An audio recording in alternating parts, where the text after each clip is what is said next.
tetap sama di hidupku. Kau setia dalam setiap rencanamu. Ku percaya hidupku dalam tanganmu. Sampai detik ini ku melihat penyertaanmu sempurna. Sampai selamanya Kaulah Tuhan, satu-satunya pengharapan.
sampai selama-lamanya.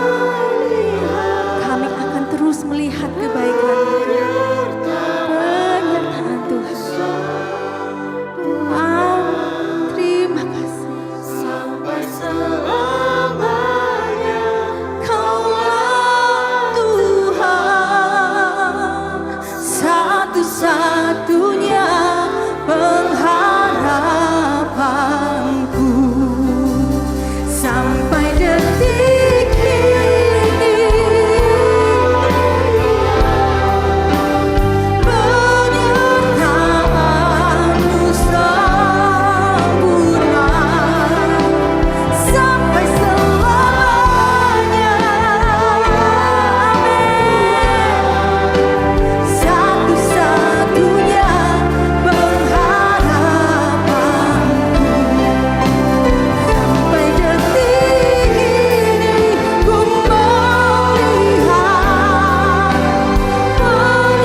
penyertaan-Mu sempurna sampai selamanya. Kaulah Tuhan, satu-satunya pengharapanku, satu-satunya pengharapanku, satu-satunya pengharapanku.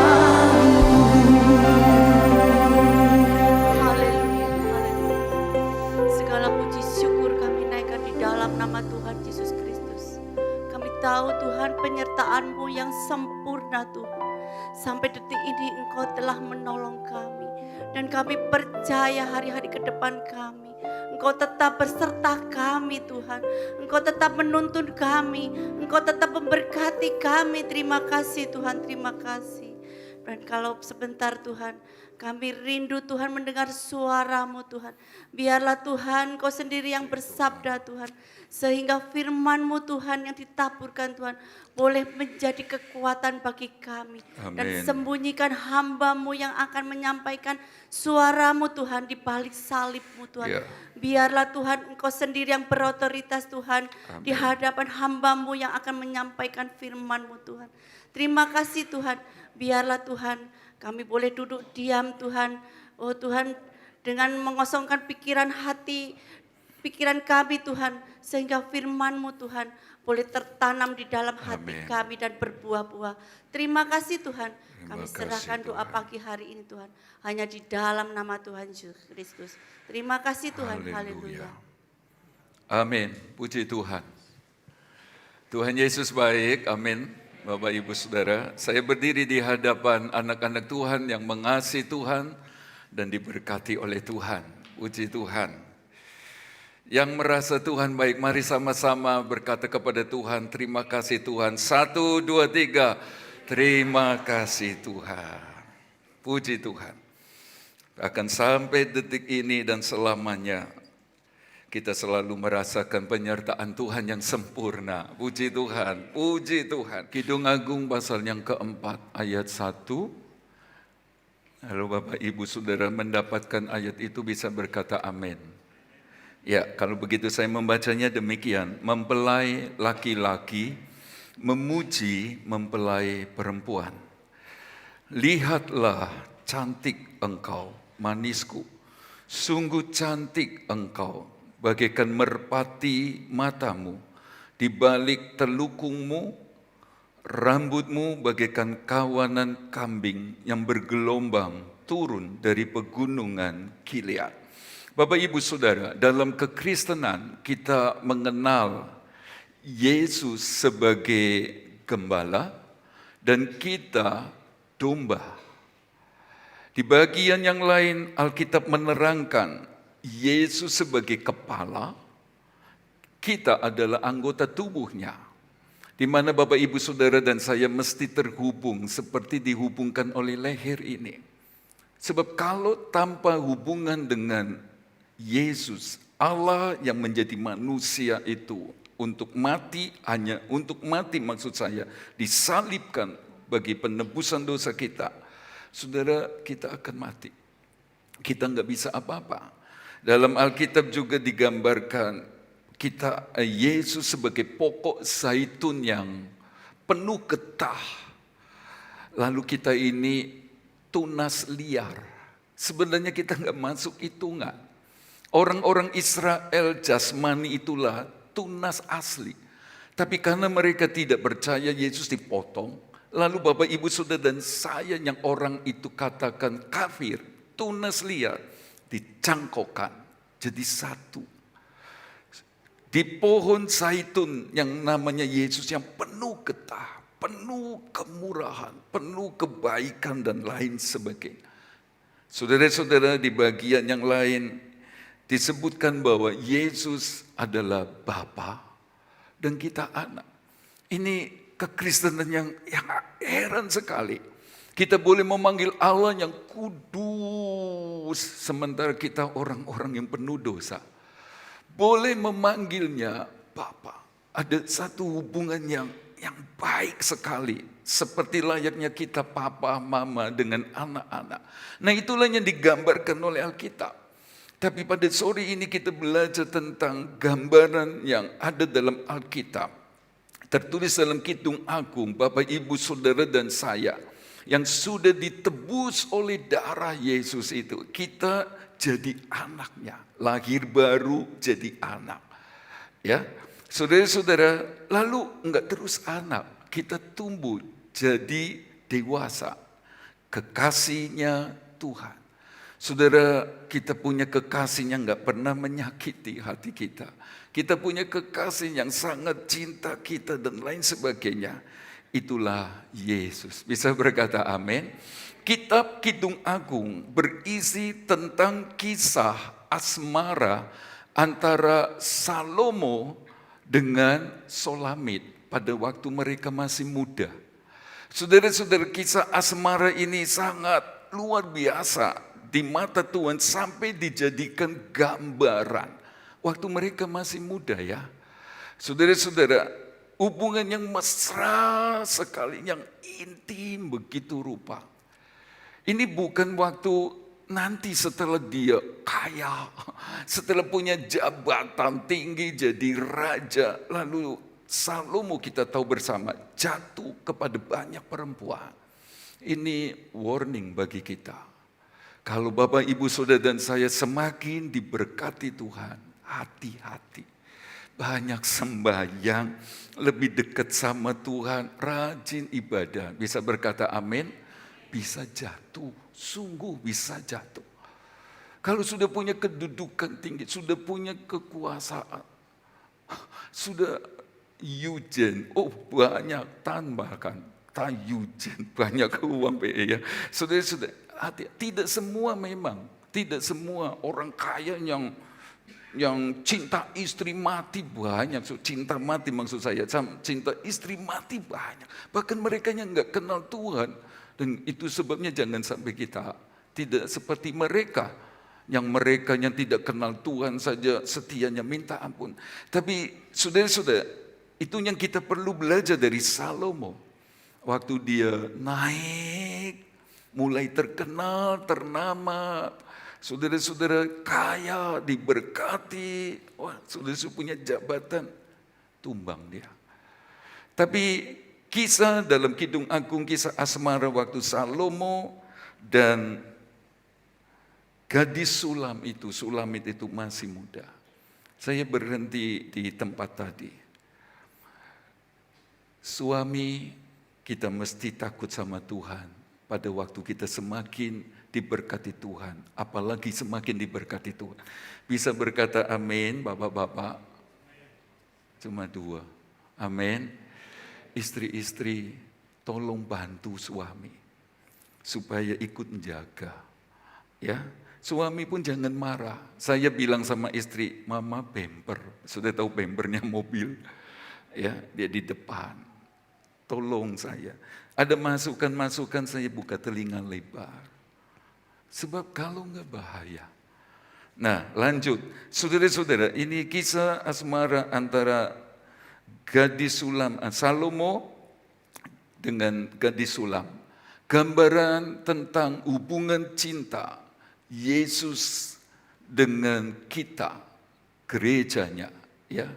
Nah, Bapak Ibu Saudara yang dikasihi Tuhan, jadi ini Alkitab tentang keintiman. Namanya intim selayaknya bicara suami istri.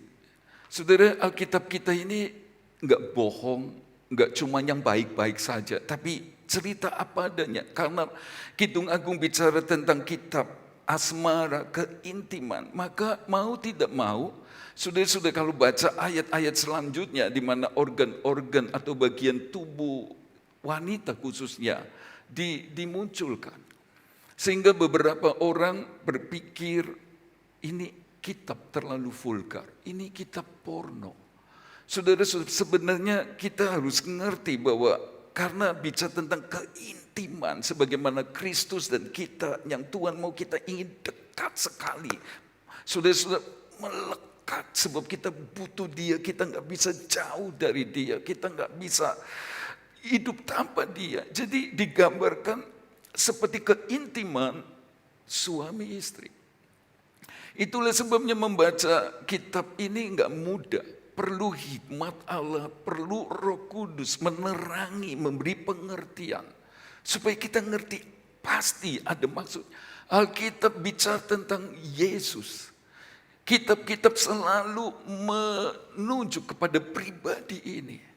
Jadi saudara-saudara, kita perlu Tuhan waktu kita baca ini. Ini kitab suci. Kalau kita membacanya dalam kekudusan dan kesucian, maka tidak ada yang bagi kita ini porno, bukan. Alkitab mau keluarkan seada-adanya. Tapi dari kitab Kidung Agung kita belajar mempelai laki-laki, memuji mempelai perempuan. Alkitab enggak rekom adanya hubungan asmara sesama jenis. Mesti laki-laki, perempuan. Maaf bicara, tidak boleh homoseksual, tidak boleh lesbi, tidak boleh. Saudara-saudara, itu yang kita belajar dari kitab Kidung Agung yang agung sekali. Dan ini memang kisah dewasa, di mana Tuhan juga mau kita semua dewasa. Ada keintiman dan kita harus mengerti tentang hubungan seksual yang harus dipandang dalam kekudusan sebagai sesuatu yang bermartabat, bergengsi, berkelas dan mulia. Hubungan seks ini saudara-saudara sifatnya pribadi. Ya. Ini eksklusif betul, ini khusus terpisah dari yang lain. Saudara-saudara, dan tidak boleh dengan orang lain dalam artian yang bukan pasangannya. Tidak boleh. Tidak boleh. Selama dilakukan dalam kemah keluarga kudus. Itu yang kita belajar dari kitab ini. Saudara-saudara, dari sini kita juga belajar nanti saudara-saudara bahwa kehidupan seks ini yang tertulis dari Kidung Agung kita bisa ngerti. Dia melarang segala bentuk penyimpangan seks. Kekerasan seks dalam keluarga atau pedofil. Saudara-saudara tidak boleh kumpul apa? Oh iya, kumpul kebo. Saudara-saudara tidak boleh sebab ini kudus. Mesti kita harus menghargai, menghormati begitu rupa. Jadi sekali lagi, keintiman yang digambarkan antara Salomo dan Solamit menggambarkan keintiman Kristus dan gerejanya. Kita ini digambarkan sebagai gereja Tuhan, jemaatnya Tuhan. Dan kita ini kekasihnya Tuhan, ya. Jadi kita sudah mengerti dari kitab Kidung Agung saja kita sudah tahu betapa kita harus menghormati lembaga yang Allah bentuk sendiri dari kitab permulaan, dari kitab Kejadian. Saudara-saudara, nanti di Injil dari pelayanan pertama, maksud saya mujizat pertama Yesus juga tentang rumah tangga. Air menjadi air anggur. Nanti saudara-saudara di akhir zaman ada perkawinan Kristus dan gerejanya. Jadi betapa hubungan nikah, hidup nikah jemaat, dan saya berkata hubungan nikah kita, saudara-saudara, kehidupan nikah kita harus jadi berkat. Sebab itu mencerminkan perkawinan Kristus dan gerejanya di akhir zaman. Jangan sampai saudara-saudara orang berkata yang tidak pas tentang hidup nikah anak-anak Tuhan. Itulah sebabnya harus dijaga. Sekali lagi segala penyimpangan seks saudara-saudara tidak diperkenankan. Nah, Kidung Agung 4 ayat 1. Di judul perikopnya, mempelai laki-laki memuji mempelai perempuan.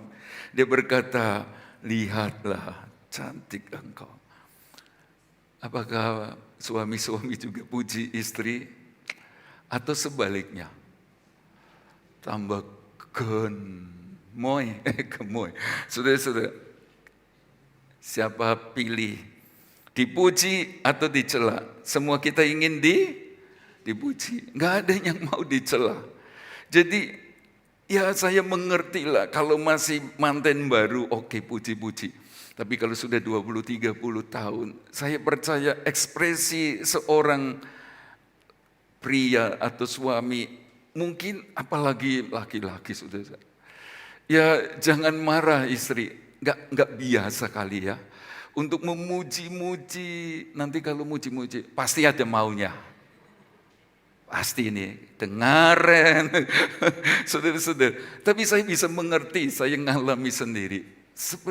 Tapi kan ekspresinya, apa ya, nampak di dalam usahanya, pekerjaannya, dia kerja mati-matian untuk istri, untuk anak-anak, dia kerja, saudara-saudara, itu pernyataan cintanya.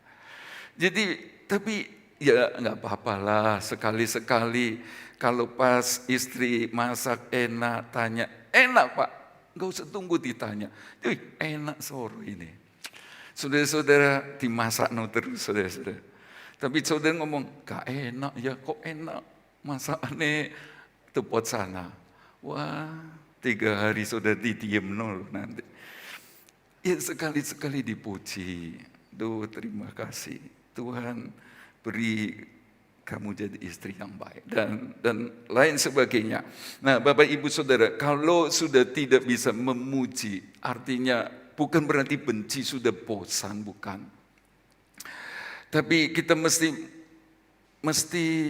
tidak mencela. Ya, jangan cela, jangan bunuh karakter, jangan bunuh sifat hal-hal yang baik dari istri dengan perkataan. Mempelai laki-laki memuji mempelai perempuan. Kalau tidak memuji, saudara-saudara, kita selalu ingat perkawinan adalah komitmen. Ini perjanjian kekal. Jangan dikhianati, jangan dirusak. Alkitab berkata, siapa merusak rumah tangganya, dia akan menuai bencana. Jangan saudara. Jadi harus punya komitmen. Tuhan yang beri istri kepada saya. Tuhan yang beri suami kepada saya. Saya mesti jaga apa yang telah Tuhan beri. Untuk hidup bersama dalam segala keadaan. Sebagaimana janji setia dulu di depan Tuhan, gembala dan sidangnya. Keluarga orang tua dari kedua belah pihak. Jaga betul saudara-saudara. Itu komitmen. Ya, mungkin sudah nggak bisa puji-puji karena ya itulah sifat laki-laki. Tapi saudara, kita mesti menjaga. Jangan sampai perkataan kita menyakiti istri atau suami. Biar perkataan suami, perkataan istri kepada pasangannya, atau kepada anak-anak yang kita cinta, anak-anak kepada orang tuanya. Seperti perkataan Musa. Saudara-saudara, Kejadian 18 ayat 9 mencatat, waktu keluar dari Mesir, ini istri dan anak-anak dibawa sama papa dan engkongnya, namanya Yitro. Ya mungkin Musa harus lebih fokus untuk bawa bangsa itu keluar dari Mesir. Tapi setelah mereka keluar dari Mesir, mertua membawa istri Musa yang adalah anak Yitro ini dan cucu-cucunya kepada papahnya. Nah, saya senang lama tidak ketemu mereka itu. Berita yang disampaikan oleh Musa adalah berita yang positif, berita yang baik. Lalu dia berkata kepada papanya, Papa Yitro, Tuhan itu luar biasa. Dia cerita tentang perbuatan Tuhan yang besar yang memimpin mereka keluar dari Mesir dengan segala tanda-tandanya. Ini kata-kata yang luar biasa. Mengapa saya berkata luar biasa? Pada saat Yitro mertua yang belum kenal Tuhan, apalagi posisinya sebagai imam di Midian, Alkitab berkata, maka bersukacitalah Yitro. Kedua, dia memuji-muji Allah Israel yang hidup, yang bikin tanda-tanda heran.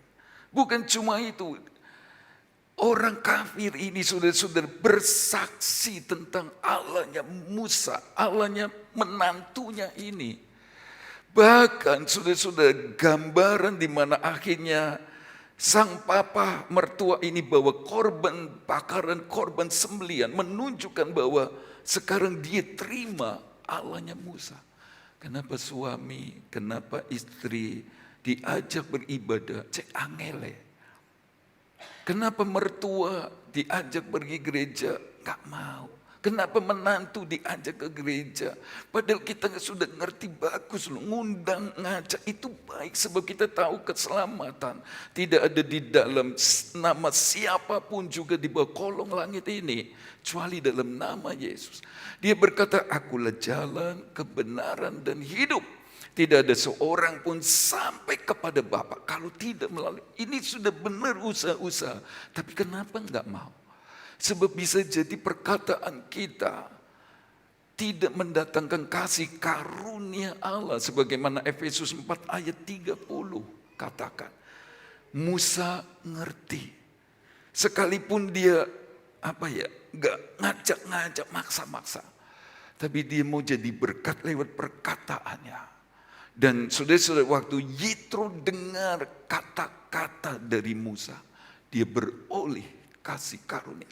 Dia bisa bersuka cita, dia bisa memuji Tuhan, dia bisa bersaksi tentang Allah Musa, bahkan mau ikut Musa sekarang. Itulah sebabnya Bapak Ibu Saudara, biar kata-kata kita mendatangkan kasih karunia Allah. Bisa berkata amin. Ya, saudara-saudara, pujian dari mempelai laki-laki kepada mempelai perempuan, kata-katanya bagus sekali. Ya, kata-katanya yang indah-indah. Dia sebut istrinya sebagai manisku. Saya tidak tahu, saya mau bertanya, suami istri yang ada malam ini, HP-nya terbuka enggak ya? Suami boleh baca, istri boleh baca. Ada yang bisa? Awas ya. Kalau sampai dibuka, jangan, mesti terbuka. Ada lagi yang kasih passwordnya bukan password tapi sidik jari kucing. Kalau kucingnya lari lalu ketabrak mati, guys, dibuka nanti. Jangan, harus dibuka. Dan beranilah untuk diperiksa. Itu sedang menolong rumah tangga, sedang menolong anak, mantu, cucu, dan seterusnya. Sedang menjaga perkenanan Tuhan loh. Apa ada di sini yang tulis nama istrinya Monster? Apa ada? Ini tertawa iya atau tidak ya? Atau wewe gombel? Sudah perlu buka itu, nggak apa-apa wis. Adanya ditulis si bawel. Kalau saudara merasa iki pasti nomorku ini. 69, nomorku ini. Sudah jangan cepat marah lah. Coba berubah. Ya wis lah, aku jadi bawel. Aku jangan jadi kayak mak lampir. Aku jangan jadi kejem jahat, jangan berubah aja. Nanti kan namanya bisa berubah. Saya menulis nama Siane di HP saya. Siane GBU. JBU. Jesus bless you. Atau God bless you. Saya tulis menyusul kemudian. Tiba-tiba saya buka nama Hok. Hok itu adik ipar. Saya belakangnya tulis JBU. Saya tulis selanjutnya saudara-saudara nama istri saya. Saya tulis Mama Yu, saudara-saudara tulis ada GB. Juga Mami. Seisi rumah saya tambah JBU. Tapi ada baiknya waktu saya merenungkan, paling enggak mulai besok mau tak ganti semua nama. Tak tambahi Bapak Pistok, Siakian JBU. Ibu Sarah JBU maksud saya. Atau nanti saya kasih nama, ya pokoknya yang ada di daftar nama itu saudara-saudara saya mau tambah JBU. Robi JBU. Iya benar. Saya tidak mau tulis mak lampir. Apalagi antikris. Saudara-saudara tidak. Jadi mari kita belajar. Itulah sebabnya rumah tangga yang digambarkan Salomo dan Solamit ini luar biasa. Sampai-sampai jadi gambaran Kristus dan gereja. Saudara-saudara, orang dunia berkata ada lingkaran setan tentang hubungan suami istri antara istri yang diperintahkan Allah tunduk dengan suami yang disuruh mengasihi istri. Ini lingkaran setan dalam artian pada saat istri nggak bisa tunduk, saya mau bilang suami jadi tawar, cintanya menurun. Semakin tidak tunduk, saya mau bilang dia nggak semakin berubah, semakin kehilangan cinta. Semakin. Walaupun ini tidak boleh terjadi ya, tidak boleh. Tapi saudara-saudara, sebab suami itu gengsinya tinggi, itu memang diciptakan dari mula. Dia butuh pengakuan, dia butuh hormat dan lain sebagainya. Itu memang sudah naturnya dari sana. Jadi kalau istri sudah mau menang sendiri, saya berani pastikan tawar hati suami. Itulah sebabnya kalau Bapak Ibu Saudara pernah lihat TikTok atau video kecil, sampai istri tanya, kenapa kamu tinggalkan aku? Perempuan yang kamu hidup sekarang, bandingkan aku tuh lebih cantik. Dia tidak lebih kurus dari aku. Bodiku lebih baik dari dia. Suaminya jawab dan mengagetkan. Dia nggak pernah bentak saya. Dia lembut sekali. Dia nggak pernah teriak-teriak di depan orang dan panggil-panggil. Tapi ini yang kita memang harus belajar. Kembali kepada firman. Bahwa sebagai istri mesti tunduk kepada suami dalam segala hal. Dan suami kasihlah istrimu. Bisa berkata amin? Ayo jaga hidup nikah semua kita. Supaya berkat kemurahan Tuhan dinyatakan. Bahkan turun. Bapak Ibu Saudara, sebagai papa saya bertanggung jawab. Supaya berkat kemurahan yang Tuhan beri kepada papi almarhum mami turun kepada kami khususnya. Saya bertanggung jawab menurunkannya kepada anak mantu saya. Kepada cucu. Saya tanggung jawab. Karena itu saya minta Tuhan tolong saya menjaga ini. Jangan sampai berkat itu berhenti di saya. Jangan. Kemurahan Tuhan mandek. Aduh, saudara-saudara, jangan. Ahab nggak pernah pikir itu. Yang penting saya senang sekarang, puas, nikmati kesenangan sesaat dagingnya. Walaupun memang Tuhan nggak hukum dia waktu itu, memotong kerajaan. Tapi Tuhan ngomong, ya wis lah, nanti di zaman anaknya. Jangan sampai terjadi. Mari kita bangun cinta terus, bisa berkata amin. Jatuh cintanya cukup sekali dulu. Sekarang bangun cinta terus, bangun. Saudara-saudara, sebab itu yang Tuhan kehendaki. 1 Petrus 3 ayat 1 sampai 7. Demikian juga kamu hai istri-istri, tunduklah kepada suaminya. Suaminya siapa? Suamimu. Iya, betul, suamimu ya. Bisa betul?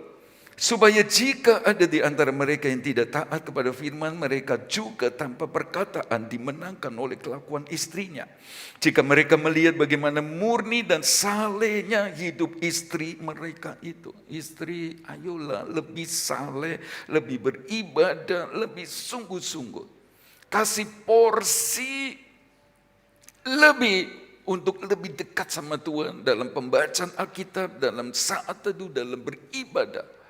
Sebab kalau tidak, ya rawan ini saudara-saudara. Perhiasanmu janganlah secara lahiriah, yaitu dengan mengepang-ngepang rambut, memakai perhiasan emas, atau dengan mengenakan pakaian yang indah-indah. Maksudnya jangan berlebihan, silakan pakai cincin, kalung dan lain sebagainya, pakaian yang baik. Tetapi perhiasanmu ialah manusia batiniah yang tersembunyi dengan perhiasan yang tidak binasa, yang berasal dari roh yang lemah lembut dan tentram dan sangat berharga di mata Allah. Sebab demikianlah caranya perempuan-perempuan kudus dahulu berdandan, yaitu perempuan-perempuan yang menaruh pengharapannya kepada Allah. Mereka tunduk kepada suaminya sama seperti Sarah taat kepada Abraham dan menamai dia tuannya, dan kamu adalah anak-anaknya jika kamu berbuat baik dan tidak takut akan ancam. Bukan berarti nggak boleh pakai perhiasan, pakai baju. Boleh. Saudara-saudara, tapi mbok yao bisa tampil elegan, cantik, anggun, menawan, dan dinikmati, dilihat orang. Tapi kalau di rumah ya, walaupun nggak seperti waktu pergi ke tempat pesta dan lain sebagainya, ya dasternya dicuci, saudara-saudara. Jangan sampai 3-4 bulan. Apalagi bolong sana, bolong sini, banyak jendelanya. Tapi ini sing enak loh ISIS. Ya jangan begitu juga saudara-saudara. Nggak usah cubit-cubitan saudara-saudara. Itu di mana-mana ada. Di sana, lihat saudara-saudara, ayat 1 sampai 6 bicara tentang istri. Kenapa ya banyak istri? Sementara suami cuma 1 ayat. Demikianlah juga kamu, hai suami-suami, hiduplah bijaksana dengan istrimu sebagai kaum yang lebih lemah. Hormatilah mereka sebagai teman pewaris dari kasih karunia, yaitu kehidupan, supaya doamu jangan, suami punya banyak doa, pekerjaan supaya terus jalan, bahkan terus naik, jabatan, kedudukan, penghasilan, pendapatan, berkat. Kalau boleh Tuhan tambah naik. Dan kita perlu berdoa. Dan supaya doa tidak terhalang, hiduplah bijaksana dengan istrimu. Sebagai teman pewaris kasih karunia, yaitu kehidupan. Ya, cuma 1, bijaksana. Bijaksana. Suami itu harus bijaksana. Maaf bicara kalau pas ada ponaan dititipkan karena harus sekolah di tempat di kota Bapak Ibu sudah berada. Bijaksana. Ya. Sudah mesti bijaksana dalam segala hal. Dan istri begitu. Sudah banyak ini diatur ya, banyak. Memang sulit memang menghadapi istri. Maaf ya istri-istri. Maaf banyak. Sampai-sampai ada kok ngelawan istri, Tuhannya dilawan. Loh kok bisa dilawan? Itu wis digawe api-api, dibongkar, pasang lagi. Saya takut lihat saudara, jadi saya coba bikin jok-jok. Baik, mari kembali ke Kidung Agung 4 ayat 1 ya. Bapak Ibu Saudara, ayat 1 berkata, lihatlah cantik engkau, manisku, sungguh cantik engkau.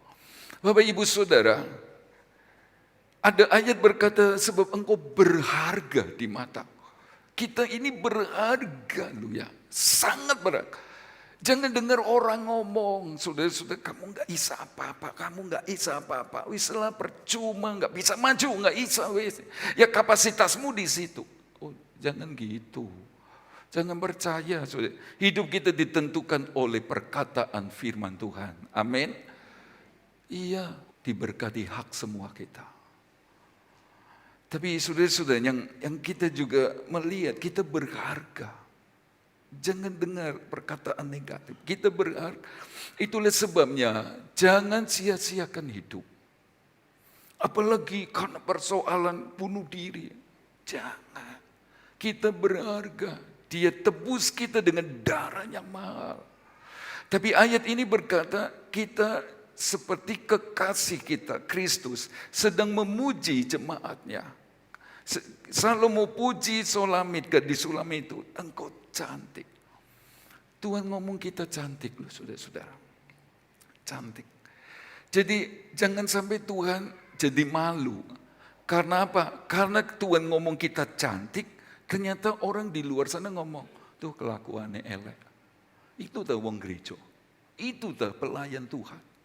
Orang berkata itu kan kasihan Tuhan. Ya. Seperti papa kita, saudara-saudara ngomong, anakku hebat, baik sekali. Tapi waktu di luar kota karena nggak ada papa, ada yang lihat, ya ampun, ngantor terus, dugeman terus. Coba kalau papanya di rumahnya tadi puji-puji dengar, apa nggak ngelongso, saudara-saudara? Nah, Tuhan puji kita, jemaatnya, cantik. Itulah sebabnya mari kita jaga hidup, jaga seluruh kehidupan. Hidup nikah kita macam-macam memuliakan Tuhan. Sehingga orang berkata, oh benar jemaat GPD Jajang ini keren. Bisa berkata amin. Cuma 3, oh lebih banyak. Amin. Nah saudara-saudara, ya cantik. Walaupun saya mau bilang, Salomo ini kok lagi cinta mati be ya. Dia bilang engkau cantik. Karena itu saya mau bilang ayat 1 ini juga bicara tentang anugerah. Kasih karunia Allah. Saudara-saudara, gadis Sulam ini, maaf ya, permisi saya bilang. Kulitnya hitam, gelap. Kidung Agung 1 ayat 4 berkata, memang aku hitam. Kidung Agung 1 ayat 4, aku hitam. Nanti ayat 5, wis ojo ndelok-ndelok aku lah. Ya aku ini hitam, minder, saudara-saudara, rendah diri. Tapi Salomo berkata, engkau cantik. Kadang Tuhan juga enggak adil. Ngomong kita ini cantik. Ya seperti Salomo, orang kan bilang, hah cantik. Padahal gadis Sulam sendiri ngomong aku hitam. Aku, gak layak. Minder begitu. Saya berkata ini kasih karunia. Kok Salomo mau pilih dia gitu loh. Kayak gak ada seperti Ratu Esther yang cantik menawan dan lain sebagainya. Yang luluran putih. Kok ini ngomong cantik. Sehingga saya berkata ini kasih karunia Allah. Siapa sih Bapak Ibu Saudara dan saya? Kita ini orang-orang berdosa yang harusnya dibuang, dihukum dalam penghakiman kekal itu. Tapi loh dia mau datang, dia mau mati di salib. Dia Allah 100% saudara-saudara yang menjadi manusia dan itu enggak sulit dan enggak masuk akal kalau manusia jadi Allah. Ini Allah jadi manusia. Mengapa harus jadi manusia? Tadi saya berkata supaya bisa mati. Loh kenapa harus mati? Sebab Ibrani 9 ayat 22, tanpa penumpahan darah tidak ada pengampunan dosa.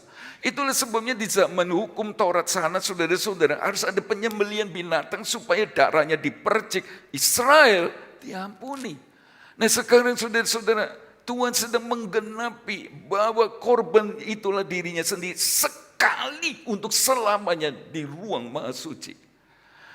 Bahwa darahnya supaya bisa mati. Dia jadi manusia yang 100% manusia. Dia Allah 100% jadi manusia 100% hanya untuk mati menebus dosa kita. Siapa kita ini? Bukankah itu kasih karunia Allah? Gak bisa dipikir. Ya itulah kasih Tuhan yang tadi katakan tidak terukur panjang, lebar, tinggi, dalam. Gak bisa, saking gak isanya. Tuhan mau kita percaya. Ini kasih karunia. Sepertinya gak adil saudara-saudara. Gak adil. Malaikat bikin dosa, Lucifer dibuang kok. Manusia enggak. Kan seperti Tuhan memang gak adil. Sepertinya. Tapi saya melihat karena cintanya sama kita, saudara-saudara. Karena kita diciptakan menurut rupa dan gambarnya. Dan saudara-saudara, dia bukan cuma lihat parasnya dalam tanda petik. Dia lihat kedalaman. Cinta di luar cinta, cantik di luar, cantik di dalam. Sudah dibasuh oleh darahnya. Itunya membuat dia cinta mati sama kita. Iblis berkata, lihat yo, Tuhan anakmu bikin dosa. Iya, ngerti ya. Tapi darahku sudah menghapuskannya. Nah sudah Tuhan cinta kita. Dan ini adalah anugerahnya. Anugerahnya kita bisa diselamatkan. Kita punya pengharapan di dalam Yesus. Ini kasih karunia Allah. Sama siapa kita, saudara-saudara. Di antara kita banyak yang mungkin tidak sampai gelar sarjana. STTT, kayak Peter Wongso punya cerita. Sekolah dasar tidak tamat. Tapi kemudian bisa seperti sekarang. Saya memandang ini kasih karunia. Saudara-saudara, saya mengakui kehebatan hamba-hamba Tuhan lain dalam berkhotbah, dalam melayani. Jam terbang mereka juga jauh lebih tinggi. Dan saya bersyukur buat kasih karunia Allah buat mereka. Tapi saya merasa kalau saya boleh melayani, Tuhan percayakan sidang ini, saya memandangnya sebagai kasih karunia. Orang lain mungkin berkata, bisa apa itu?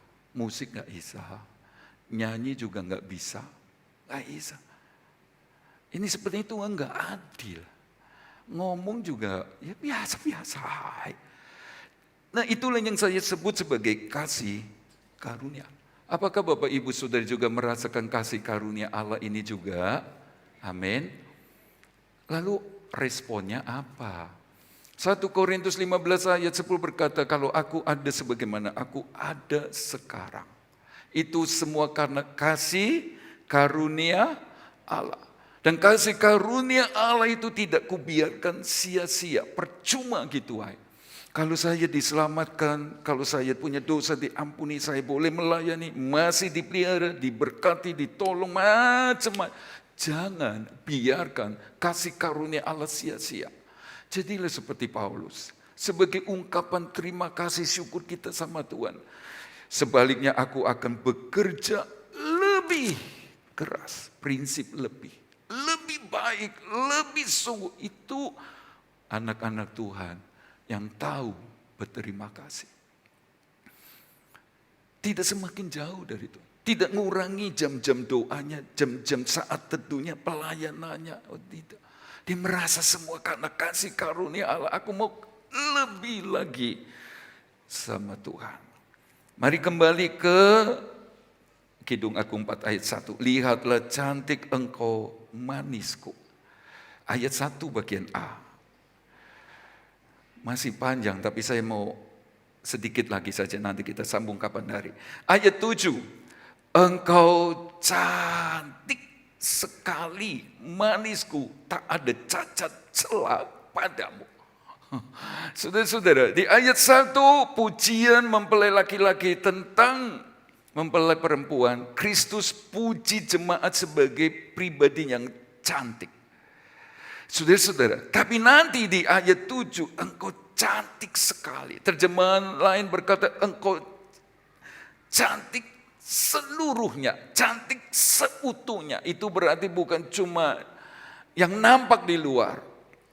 Cantik parasnya saja seperti Absalom yang cantik parasnya, elok rupanya, ganteng saudara-saudara, tapi hatinya jelek. Dia berani sama papahnya. Sampai papanya mau dibunuh. Dia cantik, orang kenal dia cantik, ganteng. Oh bukan itu. Saudara-saudara, di ayat 7, engkau cantik seutuhnya. Engkau cantik seluruhnya. Tiada cacat celah. Nah ini ayat 7 bicara tentang gereja yang bertumbuh dalam kecantikan. Gereja yang bertumbuh menuju gereja yang sempurna. Kita akan ke sana nanti. Ya, jadi saudara-saudara jangan terus di sini. Di pengalaman cantik toh. Tapi jadilah gereja yang cantik sekali. Dan itu nanti. Nah Tuhan sedang membawa kita ke arah sana. Itulah sebabnya apa sih yang dikerjakan oleh gadis sulam atau apa yang sedang terjadi. Ayo cepat baca ayat ini. Sungguh cantik engkau bagaikan merpati matamu.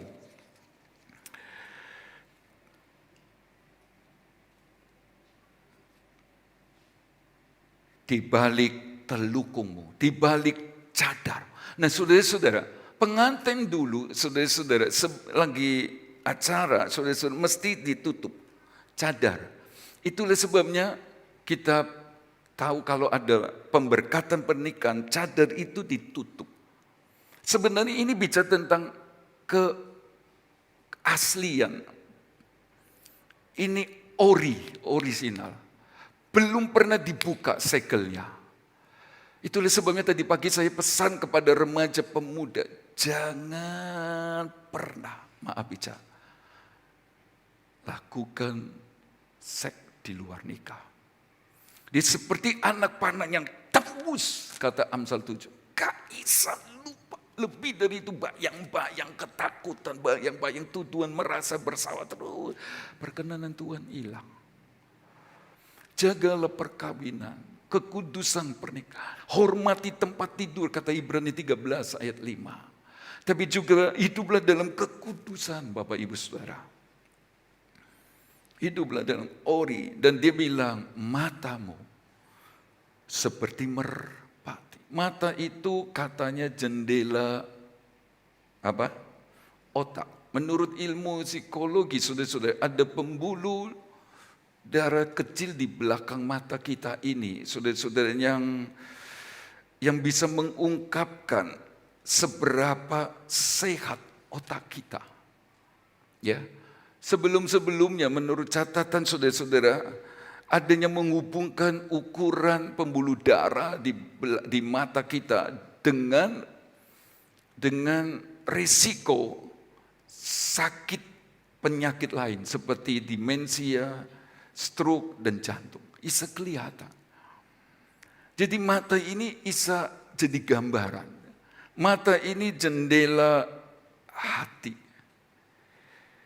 Mata ini pelita tubuh. Kalau mata kita gelap, seluruh kehidupan kita enggak baik. Kalau mata kita tidak baik, maksudnya semua gelap.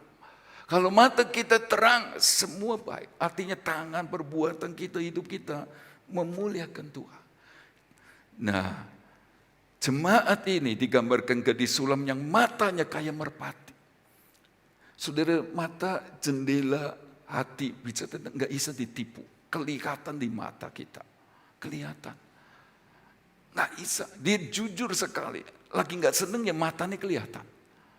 Sorot matanya dan lain. Tapi ini seperti merpati yang lembut, merpati yang tulus. Merpati itu nggak punya empedu, Bapak Ibu, nggak ada kepahitan. Nah itulah gereja, untuk masuk dalam gereja sempurna, kita mesti mempersiapkan diri. Roh Kudus tolong kita, enggak mata kita seperti mata merpati. Lanjut, rambutmu bagaikan kawanan kambing yang bergelombang turun. Hitam begitu saudara-saudara. Rambut dari gadis sulam ini bagus sekali, mengombak. Ya, seperti kawanan kambing yang turun dari pegunungan Gilead. Apakah artinya?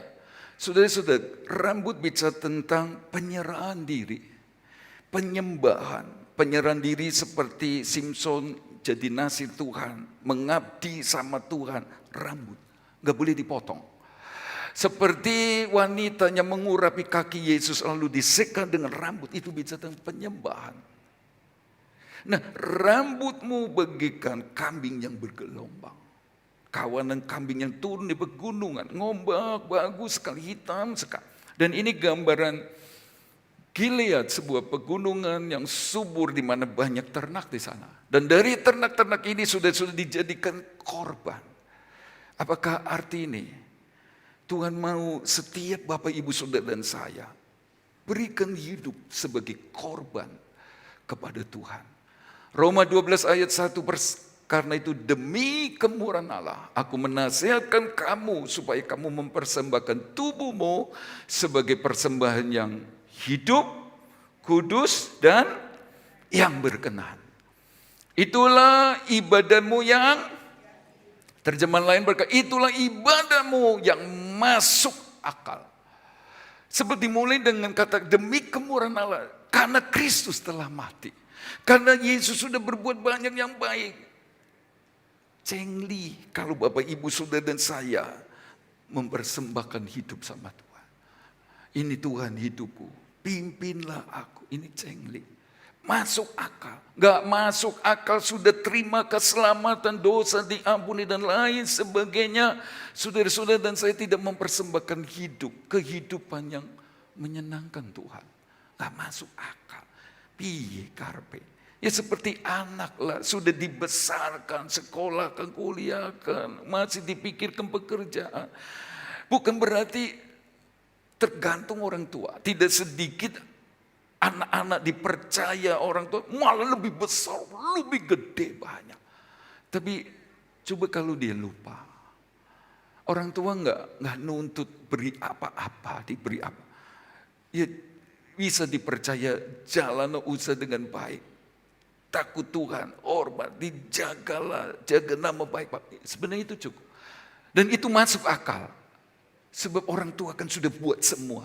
Nggak masuk akal kalau sudah ditonton begitu rupa. Tidak menjaga hati orang tua, nama orang tua dan lain sebagainya. Tapi saya berdiri di depan jemaat yang mengasihi Tuhan. Amin. Saya cepat dengan Kidung Agung 4 ayat yang ke-2. Gigimu bagaikan kawanan domba yang baru saja dicukur, yang keluar dari pembasuhan, yang beranak kembar semuanya dan tak beranak taat. Gigi bicara tentang, ya gigi domba itu untuk nguyah. Itulah sebabnya saudara-saudara, domba ini binatang mamalia yang merenungkan siang dan malam itu seperti seekor domba yang kalau lagi diam, dia keluarkan makanan itu, dikeremet, remet, dikunyah. Lalu masuk lagi. Dia kerja, nanti ada saat lagi tenang, dia keluarkan. Saudara-saudara, tadi masuk ke bagian perut satu, nanti dikeluarkan, dikunyah lagi. Masuk ke bagian perut kedua dan seterusnya. Nah, ini kan bicara tentang anak Tuhan gigi yang senang baca firman.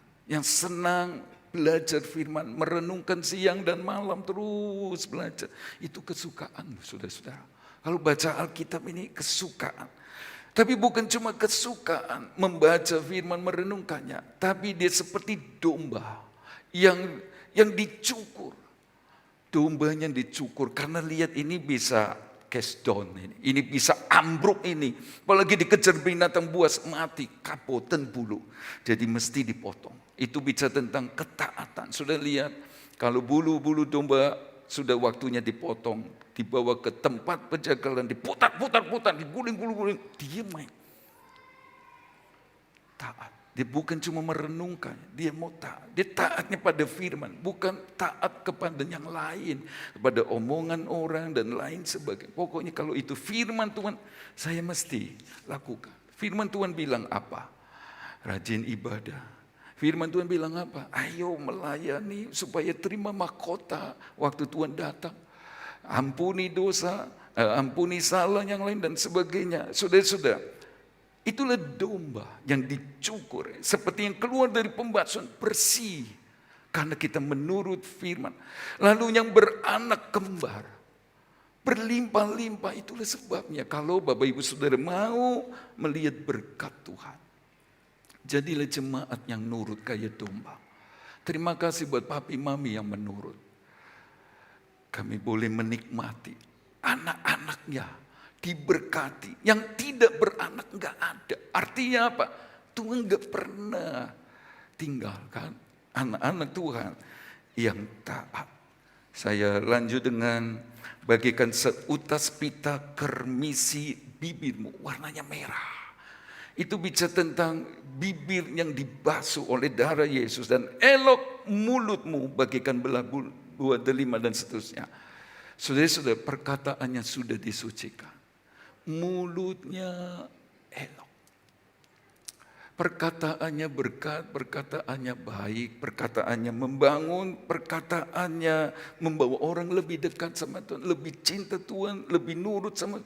Lewat perkataannya orang dibangun, orang disembuhkan, orang disehatkan. Ada kalanya kata-kata itu tajam karena firman Tuhan itu seperti pedang, tapi mendatangkan kesembuhan. Tapi kata-kata yang memuliakan Tuhan. Saudara-saudara, nanti terus. Dan kalau sudah pipinya elok, matanya indah, itu seperti yang tertulis dalam Kidung Agung 2 ayat 14. Itu jemaat yang senang di dalam gunung batu, senang sembunyi, senang menyembah, dan syarat diurapi. Seperti Daud. Waktu Alkitab berkata, wih, pipinya kemerahan, matanya elok, wajahnya luar biasa. Tuangkan minyak, urapi dia. Itu kan berarti gereja jangan cuma cantik, tapi terus bertumbuh. Berdoa terus, dekat Tuhan terus, dipimpin oleh Roh, urapan itu dan lain sebagainya. Masih ada lagi, tapi saya mesti berhenti. Kita mau nyanyi lagu Kasih Setia. Mari kita bersyukur untuk kasih setia Tuhan. Teruslah maju, apalagi Tuhan hampir datang. Kasih setiamu yang kurasakan.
bersyukur. Haleluya. Siapakah kami?